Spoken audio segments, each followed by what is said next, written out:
Olá a todos, nós vamos iniciar mais um programa Saúde em mais de 30 minutos aqui no Inseller. Hoje eu estou com duas convidadas especiais que atuam na gestão de um hospital aqui na região metropolitana.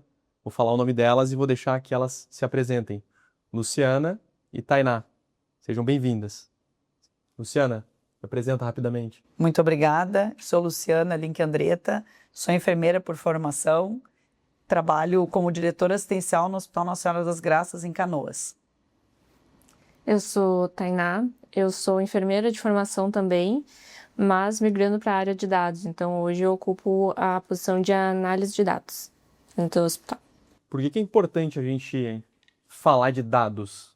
Tainá, vou começar com essa pergunta aí meio aberta. A gente não consegue tomar nenhuma decisão sem dados, basicamente, resumindo tudo, né? A gente, como a gente está comentando por fora ali, é muito achismo, né? No dia a dia, na prática, a gente acha que está executando um bom serviço, que é tantos pacientes que a gente recebe, ou às vezes nem é tanto, mas quando a gente reúne isso em dados, de saber de onde esse paciente vem, qual é o número, como é que a gente está fazendo isso em tempo, eu acho que a gente consegue qualificar um serviço. Então, hoje, para a gente qualificar qualquer, seja a linha do AVC, linha do infarto, ou qualquer demanda que tenha dentro de uma instituição, eu acho que precisa de dados. Precisa entender o que está acontecendo na instituição. Excelente, Tainá. Eu admiro muito o teu trabalho na instituição onde você atua, no Hospital Nossa Senhora das Graças. Eu vi que quando tu entrou no escopo da direção assistencial, deu uma grande ajuda ali na instituição para o tema que a gente vai falar hoje, né? E a tua ajuda foi justamente medir esses indicadores de qualidade para para que a gente possa tomar melhores decisões e, obviamente, submeter esses indicadores para a apreciação de instituições internacionais, para que, se porventura os indicadores forem bons, o hospital consiga certificação. E o tema de hoje é a certificação do Hospital Nossa Senhora das Graças. Eu queria perguntar, como é que era antes dessa certificação? Antes da gente pensar em Tainá, dados, indicadores. E a Luciana, que conhece melhor o hospital, se puder falar agora. Fiquei à frente do hospital nas emergências e as unidades, alguns momentos unidades de internação de intensivo, né, o paciente, que é o acompanhamento do paciente com AVC, e não havia fluxos, né, não tinha fluxo definido para o paciente. Para os pacientes ele era atendido como atendimento em geral. Deixa eu fazer uma pergunta, quantos anos tu tá lá? 14. 14 anos tu conhece o Hospital Nossa Senhora das Graças. E como que era antes em relação ao atendimento, por exemplo, da linha do cuidado do AVC, que é a certificação que vocês conseguiram? Não tinha fluxo, esse é um ponto. Isso, não havia fluxo, não tinha nenhum direcionamento diferenciado para o paciente na patologia, sendo uma hipótese diagnóstica de AVC. Né? Então, eu estava 12 anos na frente como coordenadora do pronto atendimento, né? Ambos pronto atendimento que a gente tem, e não tinha nenhum atendimento, só que foi começando a se perceber, né, que tinha um N muito significativo de paciente com AVC na procura do hospital. Eu comecei a me envolver mais com os dados e a gente tem uma habilitação desde 2012 na linha do cuidado do AVC institucional. Então, eu fui me aprimorando até em 2023 eu recebi um e-mail com a possibilidade de qualificação através da certificação.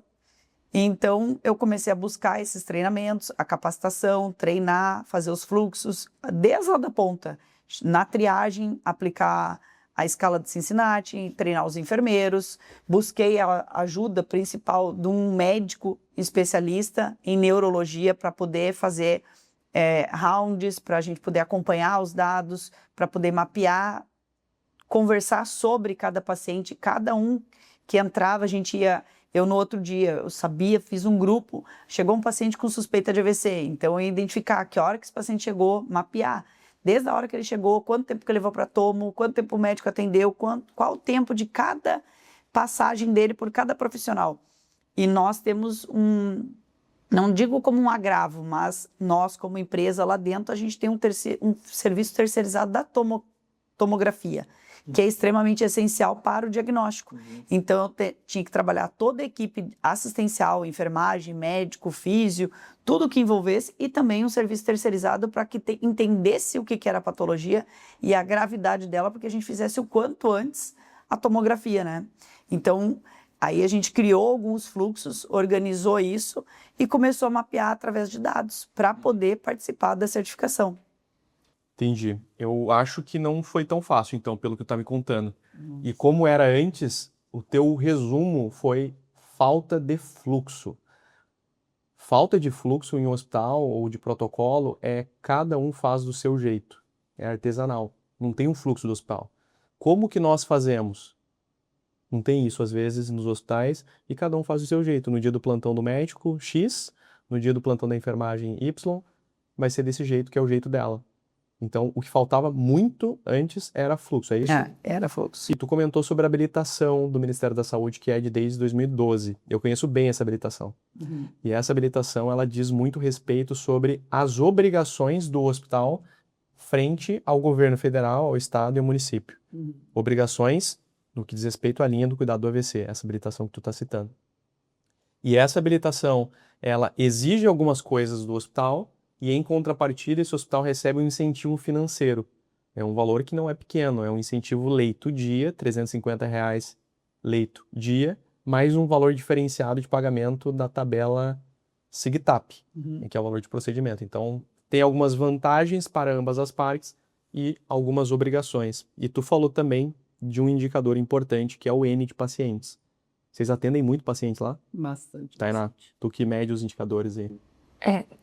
Agora, a gente teve algumas questões de enchente dentro de Canoas, superlotação. Agora, desde janeiro, as coisas estabilizaram um pouco, mas a gente recebe cerca de 50 pacientes isquêmicos, né? A gente tem mais Do AVC, tu diz? do AVC, com um AVC isquêmico, e tem mais um percentual ali, a gente recebe mais ou menos uns 10 pacientes por mês hemorrágico. Então, a gente tem um número grande, né? Tudo isso antes da certificação, que tu me falou da ausência de fluxo, e depois tu começou a comentar sobre construção. Round, um neurologista que apoiou, e o volume, a Tainá disse que é um volume de 50 pacientes, só dos AVCs isquêmicos, de 50 pacientes mês. Isso não mudou muito, né? Então, se mantém mais ou menos atual hoje isso. Atual, é isso. Tá. Para chegar lá, que é a certificação da iniciativa Angels, que é uma certificação vinculada à World Stroke Organization, que é uma chancela de qualidade para o hospital. Imagino que teve muita coisa para se fazer. Tu falou algumas aqui. Round, equipe, parceiros, treinamento, capacitação das equipes. Mas eu queria ouvir das duas, a tua parte e a tua parte. Qual é a parte mais difícil? Aderência. Aderência a quê? Aderência.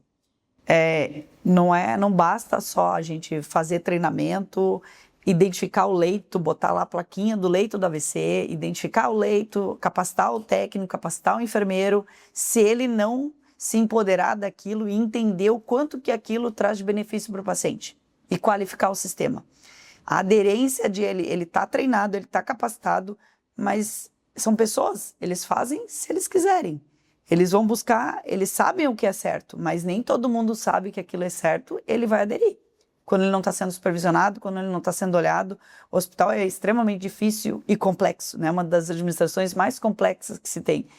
Acontece 24 horas, são pessoas que mudam o tempo inteiro, as pessoas, todos nós mudamos, né? A gente casa, trabalha, tem filhos, tem família e passa hormônios, tudo acaba mudando no ser humano diariamente. Então, isso que faz é difícil. A gente chega lá, eu treinei muitas vezes com neuro, fiz simulados, treinamentos, identifiquei, botei papelzinho, fiz recorte e cola, vamos lá, de novo, e treina de novo. Então, é uma constante de treinamento, mas o mais difícil é tu fazer a pessoa aderir e entender que aquilo é essencial para te poder qualificar o atendimento. Treinamento resolve? Ajuda, auxilia. Treinamento não resolve aderência, né? Não resolve a aderência. Eu lembro de uma pesquisa que eu fiz na minha faculdade, na universidade, eu fiz uma pesquisa que era uma pesquisa muito inusitada sobre dengue. Eu ia na casa das pessoas e antes de entrar na casa delas, é um trabalho de antropologia, eu perguntava, como que eu previno a dengue? A pessoa citava a lista de coisas de prevenção da dengue, não deixar a água parar, blá, blá, blá. Terminava a entrevista, ela gabaritava na teoria, ou seja, ela está educada. Posso olhar a tua casa agora? Aí eu entrava, listava todos os itens que ela não fazia e depois eu vinculei entre o que ela sabia, ou seja, conhecimento, educação, e aquilo que ela praticava, o que vocês acham? Não dava, não era aderente. Eu acho que esse é um ponto muito importante. Eu gosto muito de neurociência e tem uma lista de 5 coisas que norteiam o comportamento humano em relação à mudança de comportamento. Medo muda o comportamento humano, dor muda o comportamento humano, tu tira a mão quando tá quente, constrangimento, a pessoa tem medo de ficar constrangida diante de uma determinada situação, dos indicadores, por exemplo. Não, eu quero que o indicador melhore. Desejo, então se tu tem uma recompensa por uma atitude boa que você faz, você ganha mais, você tem uma folga, você tem um prêmio, você tem um desejo disso, você acaba mudando o teu comportamento. E o outro é quando você pensa em propósito, em finalidade, em todo mundo tá fazendo e eu vou fazer. Então são essas 5 coisas que acabam norteando o comportamento humano. E esse comportamento humano, esse conjunto de comportamento humano dentro de uma instituição, seja instituição de saúde, empresa, qualquer lugar, a gente chama o conjunto de comportamento humano, de comportamentos humanos, de cultura. E é mudança de cultura, né, Alma? Sim. E pra ti, qual foi a parte mais difícil? Eu acho que é exatamente isso que a Lu vem trazendo, porque é a mudança de cultura. Porque esse projeto, a linha do AVC, ela começou a ser estruturada lá em 2023. A Lu era da gerência, né? E aí eu também era assistencial nessa época. E eu fazia parte da unidade de AVC que a gente estava construindo. Só uma pausa, tivemos 2 promoções aqui então, né? Tu era da assistência e tu tá agora analista de dados. Aqui era gerente e agora é diretora. Olha, coisa boa então. E aí a gente começou esse trabalho árduo lá atrás, que a gente tentou o máximo mudar essa cultura. Então, qualificar todo mundo e fazer entender que é um propósito maior.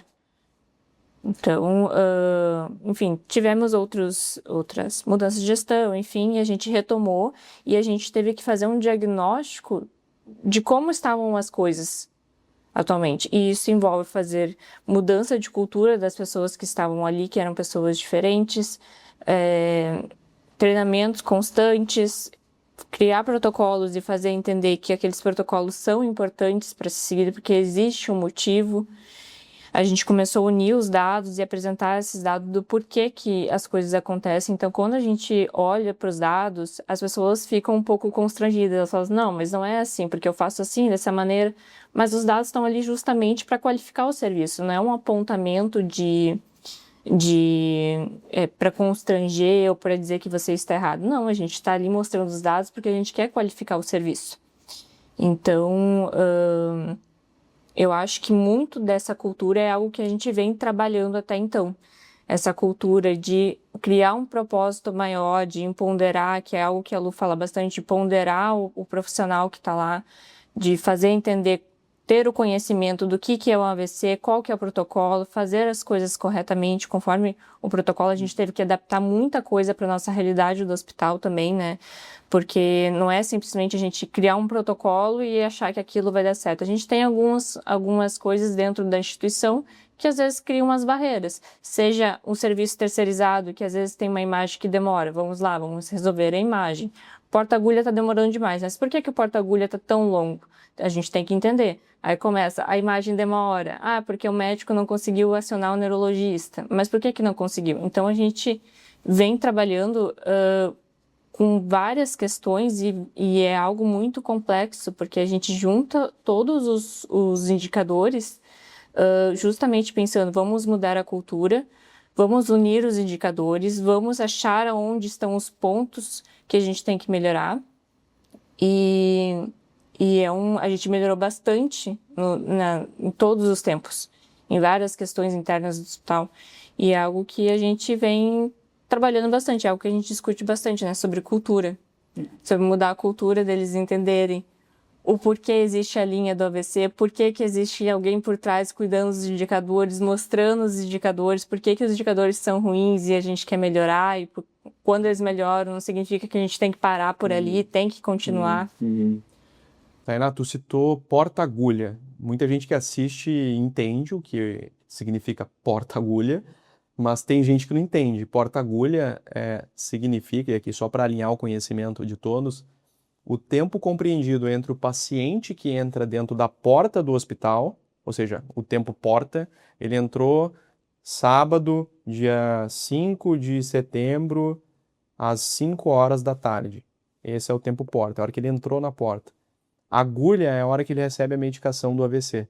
Então, a hora que ele recebeu o medicamento, a agulha na veia com o medicamento foi nesse mesmo dia, mas às 7 horas da noite.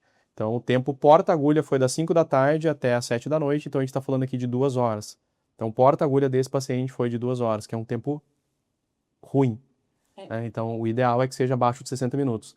Por que é ruim o porta-agulha de 2 horas ou 3 horas, Tainá? Então, como você deu a introdução, a gente conta o tempo zero ali daquele paciente que entra na emergência. Então, a gente tem a meta de, dentro de 60 minutos, atender esse paciente. E conforme a gente demora, mais prejudicial para esse paciente para ele desenvolver uma sequela, né? Porque tempo é cérebro, basicamente, né? É uma frase que resume tudo. Então, quanto mais rápido a gente agir, fazer o trombolítico quando é indicado, mais rápido esse paciente é atendido, tem menor chance de sequelas. E é isso que a gente monitora todos os dias. Então, o tempo zero é a entrada do paciente, seja SAMU ou seja via fluxo ali, que a gente tem que ter registrado o horário exato que ele entrou e a partir dali começa a nossa correria, bem dizer. Então, levar o paciente para tomografia rápido, o médico avaliar o mais rápido possível, levar a tomografia, e aí depois acionar o neurologista e fazer então o trombolítico quando é indicado. Tudo isso é mensurável, a gente monitora todos os casos, mas a gente sabe que às vezes tem dependendo da instituição, toda instituição tem a sua dinâmica de trabalhar e às vezes não pode coletar apenas esses dados. Então a gente tem que entender também que a gente depende do serviço terceirizado, que às vezes também temos que educar o pessoal lá de dentro, que aquele técnico que vai liberar a imagem o mais rápido possível para a gente acionar o neurologista dá o aval ali, vai trombolizar ou não. Então, e eu acho que o mais importante, eu acho que o fundamental, assim, da gente ter tido resultados ótimos desde que a gente começou, foi a gente coletar indicadores além do óbvio. Então, a gente coletou indicadores de saber da onde esse paciente vem, se ele é de Canoas, se ele chega por SAMU, se ele chega pelo fluxo, pela sala vermelha, se ele já teve AVC antes, se ele toma anticoagulante. Então, toda a parte a gente teve que adaptar os indicadores, né? No último trimestre de 2025, quando eu ingressei, a gente fez várias coletas de indicadores para ter um diagnóstico. E conforme a gente ia fazendo as reuniões, entrava mais indicadores que a gente precisava ter, porque a nossa instituição precisa se adaptar também para dar suporte. Então, a gente precisava saber quanto tempo demorava para liberar uma imagem no sistema, se era isso que impactava no porta-agulha. Microgerenciar os indicadores. Isso. Então, da onde vem? Do SAMU. Demora mais o atendimento no fluxo ou na sala vermelha? A gente precisava entender isso. Perfeito. O que a gente está falando aqui, né, é sobre uma doença que é tempo dependente. Tu falou que é muito frequente no teu hospital, a Luciana sabe bem disso porque ela vê os indicadores que teu time coleta. São muitos pacientes, a doença que mais mata e incapacita as pessoas no país, que tem tratamento, mas o tratamento, em geral, ele deve ser administrado em até 4 horas e meia do início dos sintomas, não é do início da chegada no hospital porta, né? Então, ele começou com o sintoma lá na casa dele, até começar o remédio, só 4 horas e meia. E cada minuto perdido, o paciente perde 1,9 milhão de neurônios. É muita coisa. Isso significa sequelas. Por isso que a gente mede, né? E muitas vezes o atraso, ele depende de várias coisas, ou seja, processos que pessoas estão executando. Pedir o exame, fazer a punção, colocar o remédio. Tudo isso envolve gente, envolve processos. Mas uma das coisas que eu queria destacar aqui e perguntar para vocês, que envolve processo e gente, é o neurologista 24 horas. Existia antes uma neurologia, Luciana, tu que está há mais tempo no hospital, 24 horas disponível em regime de plantão, e não de sobreaviso, mas de plantão no hospital para atendimento das urgências com registro em prontuário? Não. A gente só durante o dia sim, mas noturno a gente tinha bastante dificuldade, era mais tele. né? Mas tinha bastante gargalos dessa ligação, de ter esse sucesso na ligação. Hoje a gente tem 24 horas e fizemos com que tivemos a aderência também, né? Depois do tele-AVC. Foi depois do tele-AVC, esse treinamento, essa capacitação e divisão de responsabilidade, né? Porque da equipe médica que está lá, por mais que a gente tenha os médicos que estão iniciando, mas numa porta de sala vermelha, a gente traz pessoas com mais capacitação, mais tempo de vivência, mais experiência. Então também tem aquela questão de dividir as responsabilidades tendo alguém que tenha aquela especificação, né, que é o neurologista, em ter essa... Então melhorou muito os dados e teve muito mais segurança através de ter o tele-AVC. Então, tendo o tele-AVC, trouxe para toda a equipe mais segurança em fazer a trombólise, porque não é só ter o profissional médico ou ter o tele-AVC. Muitas vezes, chegou o paciente chegou via porta ou estava num evento e alguém trouxe porque identificou uma paralisação, um desvio de rima. Mas quem conhece o paciente? Tu precisa saber o histórico do paciente, tu precisa fazer perguntas para aquele paciente. Chegou o paciente, ele está sozinho com o SAMU, cadê a família? E tu está o tempo correndo, e o médico olha para nós, olha para a enfermagem, olha e liga para o tele-AVC, e às vezes o médico está ali no meio da correria, não está atendendo só ele, e falta responder as perguntas. Eu vou trombolizar ou não vou trombolizar? Mas tu perguntou, fez recentemente cirurgia? Não fez? Está gestante? Não está? Então, são muitas questões, né, que envolvem. Então, e tem muitas coisas que também não envolvem nem o médico, nem a enfermagem, nem o neuro. Mas é um ajudando, auxiliando o outro para que a gente tenha sucesso no final. Né? Então, assim, a gente também depende. Então, um pode estar, que nem eu sempre falei, vamos acompanhando o paciente para fazer a tomo. E o outro vai à busca da família, liga, entra em contato. Então, cada um fazendo a sua parte, a gente consegue ter sucesso. Mas desde que a gente demonstre como um todo que é um grande grupo para o sucesso do paciente. E isso eu acho que a gente traz bastante quando a gente traz a palavra da vocação, né? Hoje a gente tem uma gama de profissionais em todas as áreas, né? E a facilitação na educação, né? Tem uma facilidade hoje em ter acesso às universidades, mas a graduação hoje deixa um pouco a desejar. Então, mas quando busca, mas eu acho que assim, quando a gente busca a questão de tu buscar profissionais que têm vocação e que fazem aquilo com admiração e essa compreensão, também traz uma forma de uma troca, onde tu se coloca no lugar do paciente e tu vê quanto que tu fez a diferença para aquele paciente. Isso eu acho que é soberano. Né? Então, acho que essa parte de ter o tele-AVC é extremamente importante, fez muita diferença para nós, para qualificar o serviço, né? E te dar subsídio e segurança no atendimento. Mas a gente precisa de um todo, né? Todos somos extremamente importantes. Eu acho fundamental o que tu está falando, porque isso coincide exatamente com o que a gente acredita dentro do Inseller na hora de implementar um serviço de telemedicina de alta complexidade como o tele-AVC. Eu vejo muitos colegas falando de telemedicina e muitas vezes a disponibilidade do especialista, ela é um pedaço de todo o atendimento. Não adianta você colocar alguém disponível 24 horas se quem está fazendo atendimento não perguntou o básico. Se fez cirurgia, as contraindicações para trombólise, que hora que no seu sintoma, último horário visto bem, se usa anticoagulante. Quem faz o quê? Que é aquilo que tu falou no início, fluxo.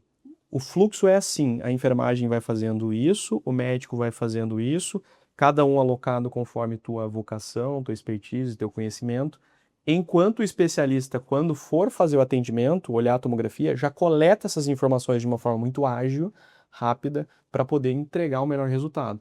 E aqui eu quero voltar para a Tainá para perguntar qual era o tempo porta-agulha no início e o tempo porta-tomografia no início. Então. Estima mais ou menos quanto que era, se tu não tem de cabeça decorado. Qual era? Porta-agulha e o porta-tomografia. A gente deu o start, bem dizer, agora em janeiro.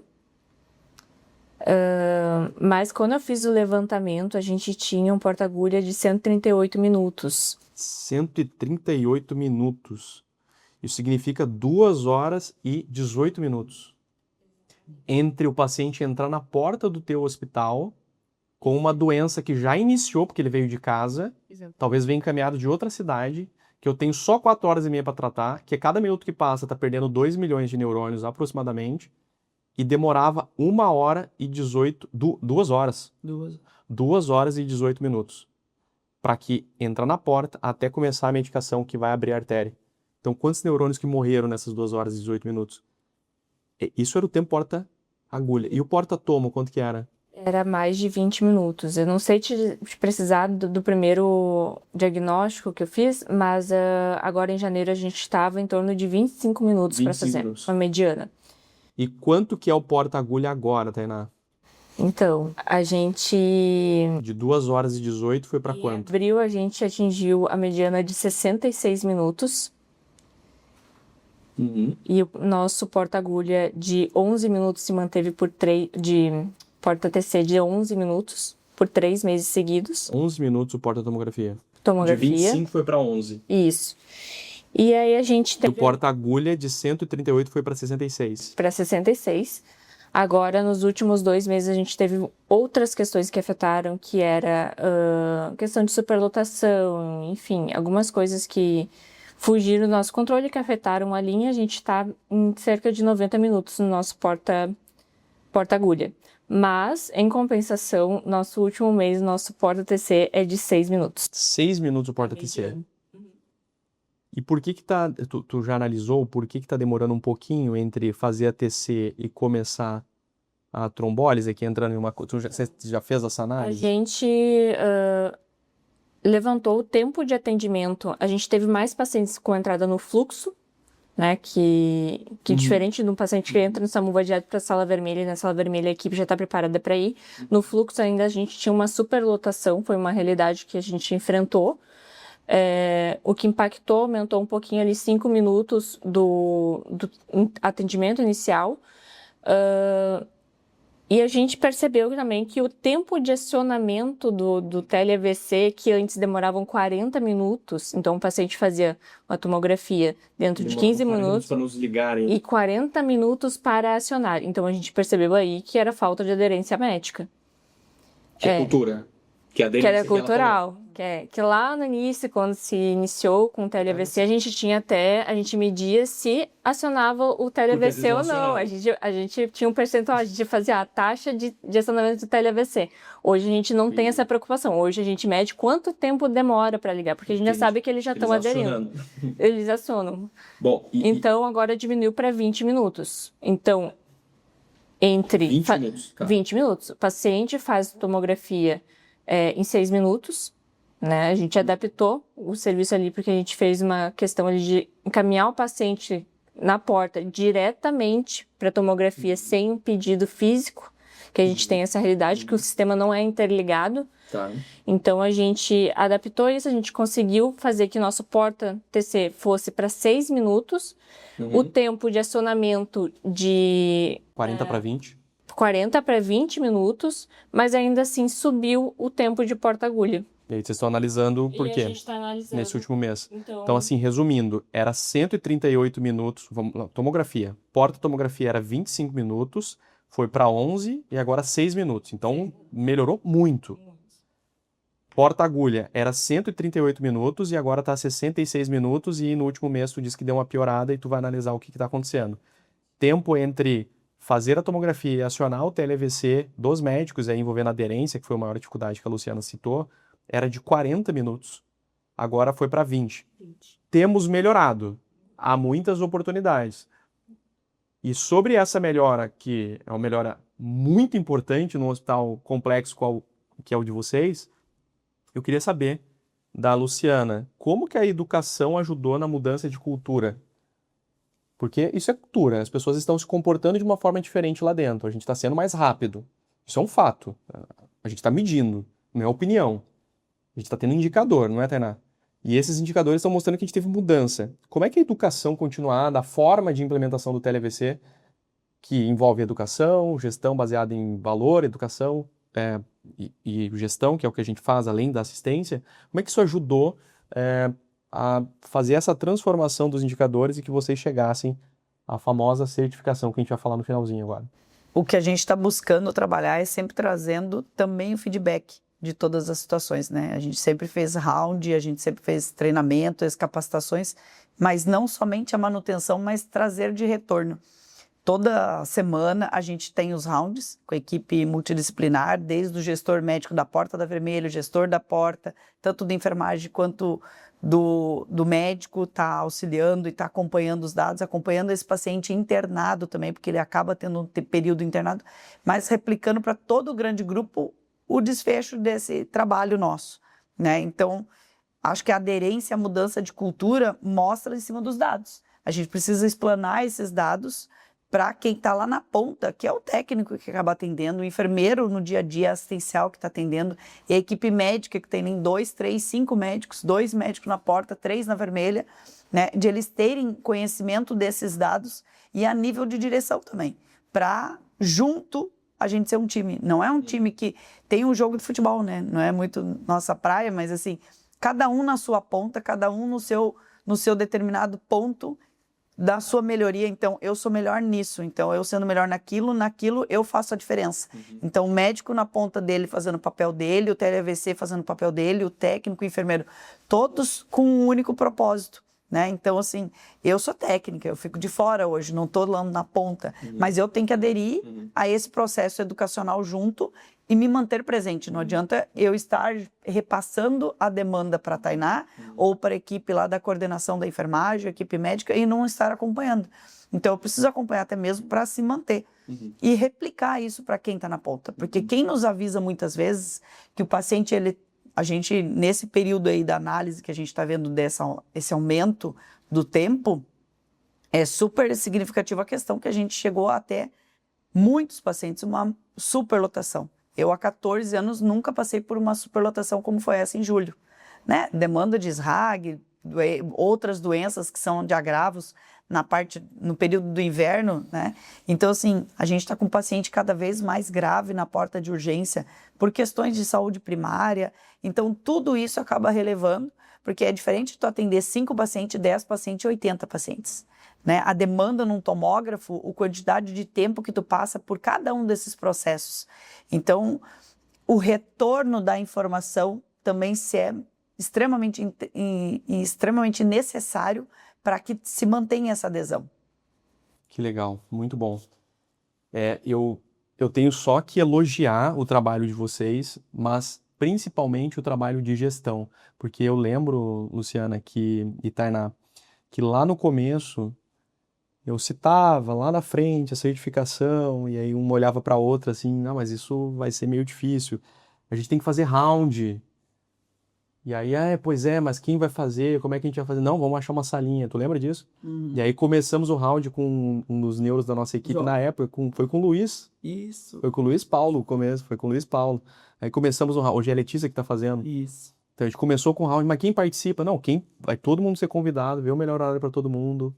Indicadores nas nossas AGs, né, os alinhamentos de gestão, que acontece todo mês com o nosso time de operações. Eles sempre me elogiando vocês, porque eu acho que tua vaga surgiu por causa da gente, não foi? Ou não, ela já estava na análise de dados?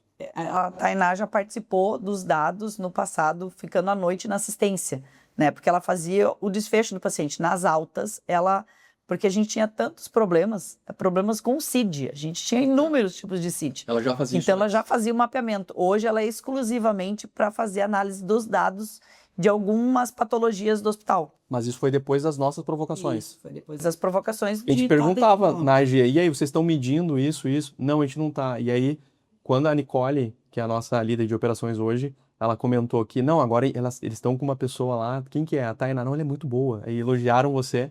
E aí a gente começou a ver os indicadores, a gente começou a ver uma perspectiva. E eu vou te dizer assim, eu comecei a ver luz no fim do túnel, porque eu sei o desafio do hospital, é muita gente que vocês atendem lá, é uma sobrecarga muito grande, é um hospital que virou 2 hospitais depois das enchentes, pegou HPS, e vocês atendem quantos municípios? Mais de 150 municípios. Mais de 150 municípios. Cai no colo do Hospital Nossa Senhora das Graças.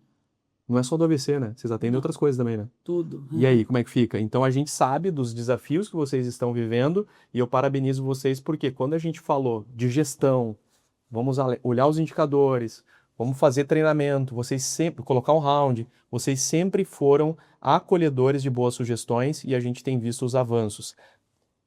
Vocês já tiveram no passado, Luciana, 10 anos? 14. 14 anos no hospital, alguma certificação internacional no Hospital Nossa Senhora das Graças? Não, é a primeira, nossa primeira. Primeira certificação internacional. Isso. Como é que foi isso? Maravilhoso, né? Maravilhoso. Poder acompanhar e fazer parte dos dados e saber o quanto que a gente vai qualificar o nosso atendimento, né? Pensando sempre, acho que a gente nunca foge de expectativa nenhuma do que tu pense ou cada opinião, né? Eu trabalho muito com fatos e dados, então não é opinião minha, opinião tua ou não, é os dados. E trabalhar os dados, principalmente quando tu acompanha o paciente no desfecho da alta dele e que tu conseguiu proporcionar para ele, não só para o paciente, para todo o ente querido, a família inteira daquele paciente, ele voltar ao mercado de trabalho, é extremamente satisfatório, né? Então, acho que isso, a gente buscou já acompanhar alguns pacientes que a gente pôde ter esse desfecho, né, dos tempos, desde ele chegar, acompanhar, internar e ter a alta em menos de 10, 15 dias, isso é extremamente gratificante para quem tem vocação e busca, né? Essa certificação é um exemplo de qualidade não só para a instituição, mas quanto para outros hospitais vizinhos, né? Porque acho que são só 5 hospitais certificados no estado do Rio Grande do Sul. Então, a busca por essa melhoria, a qualidade que esse paciente sai de lá e a satisfação dele, a gente gostaria de conseguir explanar muito mais isso para a população de Canoas. Que legal, vocês estão de parabéns. Estão de parabéns. E uma coisa que eu vejo, assim, é que vocês têm um senso de time. Eu provo isso. Porque quando a gente fez o convite para vir aqui no Saúde em mais de 30 minutos, eu falei para chamar a Luciana. E aí a Luciana, não só eu não. Eu vou chamar a Tainá, o Vinícius, o fulano e tal. Eu falei, não, mas não dá, aqui não cabe todo mundo, né? Normalmente a gente faz aqui o momento com uma pessoa só. E ela queria trazer o time. Por quê? Porque isso não é só teu, né? Como é que tu passa isso pro teu time? Que ela faz parte do teu time. Como é que você se organiza em time para chegar num momento como esse, que é a certificação internacional? É que nós somos um time, né, Diógenes? Nós também. Vocês são parte do nosso time. A gente ajudou um pouquinho? Bastante, bastante. Porque tem que ter um propósito, e o propósito é único, né? Não é por mim, não é por ti, não é pelo Graça. Eu acho que se todos pensassem em prol do paciente, desse atendimento do paciente e retomada dele, ele teve um agravo, ele teve uma situação pontual que a gente sempre reza todos os dias para não estar no lugar do paciente, né? Então, se todos nós pensarmos em prol do paciente, é muito satisfatório. E eu dependo lá da coordenação, lá do andar, da unidade de internação, para poder não só esse benefício de ter sido atendido, ter sido feito uma classificação de risco, ser aplicado bem um Cincinnati, ser identificado o paciente, ser levado para tomo, ter feito tomo, ter feito e toda a análise também dos outros dados e depois até o desfecho dele da alta e o retorno dele já vinculado com o retorno ambulatorial para ter um acompanhamento para que esse paciente não tenha novamente outro AVC, isso tudo é o que a gente pleiteia para o paciente. Então é um trabalho em conjunto de time. É eu mostrar que eu estou ali em prol de todos eles. Eu estou tendo bastante subsídio com os dados através de toda a equipe. É a equipe do médico, da neuro, é o médico diário que está ali, o rotineiro, né, para até ter nesse acompanhamento. A gente hoje tem um time forte de fisioterapia, de fonoaudiologia, que todos agregam, sem um deles estar inserido. Então, é um prazer imenso e é muito satisfatório para nós, muito, muito expressivo, que é um grande time que hoje conquista para o hospital uma primeira certificação e que venham muitas outras. Que legal. Tainá, tu se sente pertencente a essa conquista, que é a certificação? Claro, com certeza. E tu já tinha conseguido conquistar uma certificação internacional? Não. Me conta como é que é isso aí, na tua visão. Eu acho que quando a gente para olhar, realmente foi um processo extremamente complexo, porque a gente envolveu muitas pessoas para conquistar, porque não é só o primeiro atendimento na emergência, né? Por mais que a gente atenda dentro dos tempos, ainda o paciente tem que entender a etiologia daquele AVC, fazer a investigação, depois ter as orientações corretas, fazer a fisioterapia, fonoaudiologia, na alta tem que ser dadas as medicações corretas, tem que ter uma orientação da Nutri de como esse paciente vai para casa, como é que ele vai se alimentar. É desde a recepção até o momento da alta, envolve muitas pessoas, porque físio, quando a gente fala de físio, a gente está falando de 10 pessoas. Quando a gente fala dos médicos, são 10 médicos ou mais. Enfermagem, a gente está falando de muita gente. Então, a gente teve um processo extremamente complexo, que a gente conseguiu unir todo mundo no mesmo propósito. Mesmo a gente tendo essa dificuldade de mudança de cultura, a gente conseguiu a certificação. A gente fica muito feliz. E por mais que a gente tenha muitas coisas a melhorar em relação a indicadores, claro, a gente fala, agora estamos em 90 minutos ali, a mediana, mas é uma mediana. A gente tem casos que a gente consegue trombolizar dentro de 30 minutos e a gente fica impressionado, a gente fica muito feliz. 30 minutos. Nossa. Então, a gente tem muito a melhorar, mas a gente melhorou muito de como era até ano passado. Que legal. Então, ter a certificação ENDIS, na verdade, é uma consequência de todo o nosso trabalho para melhorar, para entregar um melhor atendimento para o paciente. A certificação é uma consequência de todo o nosso, ou seja, time, trabalho para levar o melhor para o paciente. Gostei da tua frase, isso é ótimo. E eu queria que a Luciana finalizasse aqui sobre certificação é um papel que significa o que a Tainá falou, é a consequência do nosso trabalho para levar o melhor para o paciente. E como é que isso impacta na vida do paciente, esse melhor trabalho? Como é que tu enxerga isso como gestora? Como é que tu tem visto isso? Tu tá há 14 anos no hospital. E deixar uma mensagem final para o gestor, que está num cargo de direção, que nem o teu, diretor assistencial. Que recado tu dá para ele que ainda não está fazendo o que você fez nesses últimos 2 anos aí, de parceria com o Inserve? Olha, eu acho que eu falaria assim que muitas vezes a gente não precisa passar pelaquela doença ou estar próximo de alguém que tenha um AVC, né, para se colocar no lugar dele. Então, acho que eu vivenciei muitas vezes. Eu, graças a Deus, não tive ninguém da família com AVC.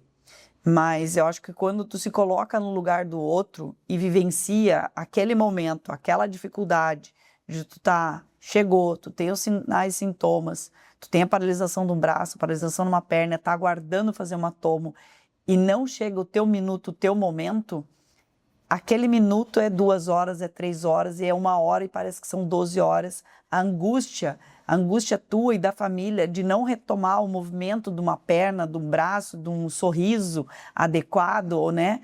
E tu não saber o que é o desfecho para aquilo. Eu acho que para um gestor eu falaria, acompanha um caso, mapeia um caso, acompanha um caso, ou tu tem alguém próximo, pergunta como é que foi.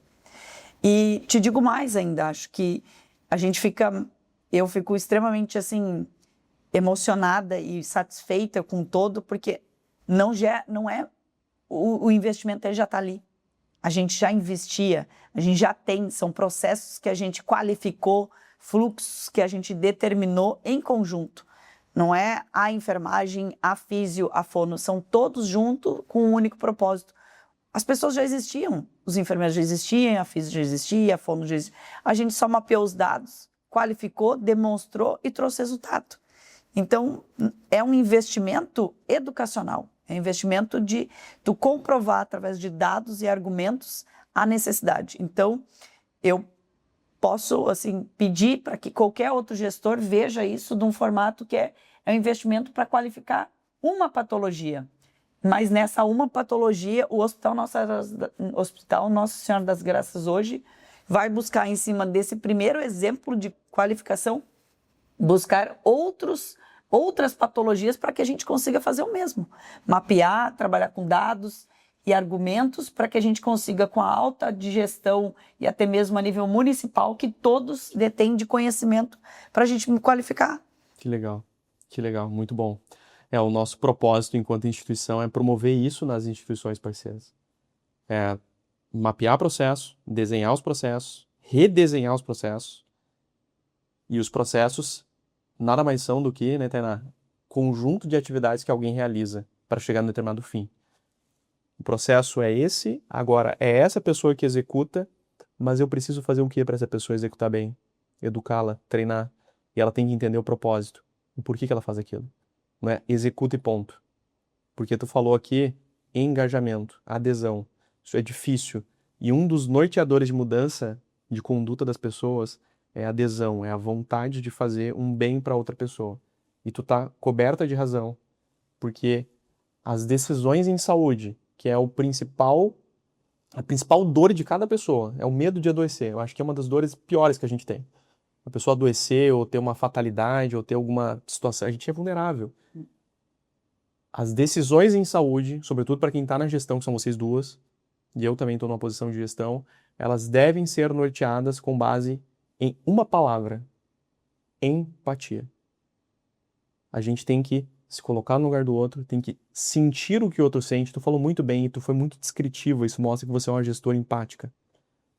Tá passando o tempo, eu tô lá com o braço sem mexer, tu descreveu exatamente o que acontece com o paciente com AVC. Entende? E tu nunca teve um familiar, mas tu se colocou no lugar do outro. Isso é brilhante. Parabéns, Luciano. Parabéns. Alguma palavra final, Tainá? Para quem tá coletando dado, ou para quem ainda não coleta dado nos hospitais? Eu acho que o mais importante é ir além do óbvio, né? A gente sabe que tem os indicadores chaves, mas entender o seu serviço, como ele funciona, coletar indicadores dentro do seu serviço para fazer que as coisas ocorram da maneira correta, eu acho que é o mais importante. A gente tem um fluxo, mas como aquele fluxo vai funcionar dentro do serviço? Então a gente tem que olhar para esse lado também. Legal, parabéns.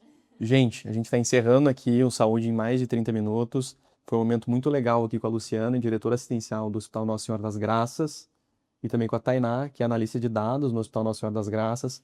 Elas estão de parabéns, como vocês viram, por terem implementado os protocolos, os fluxos, ter aumentado a adesão e isso ter refletido nos números. E hoje o hospital é certificado internacionalmente pela Angels Initiative com chancela da World Stroke Organization na certificação Platinum, né? Platinum, parabéns. É isso, gente. Assistam os próximos encontros. É muito legal estar aqui debatendo com gestores que entendem sobre o que fazem, que trazem cases de implementação, porque o foco e o nosso propósito enquanto instituição, enquanto Inseller, é levar o melhor cuidado do mundo para todas as pessoas. Esse é o nosso propósito de existir. E esses encontros são para isso. Parabéns, time do Hospital Nossa Senhora das Graças, e parabéns a todo o time que não pôde vir, viu, Luciana? Muito obrigada.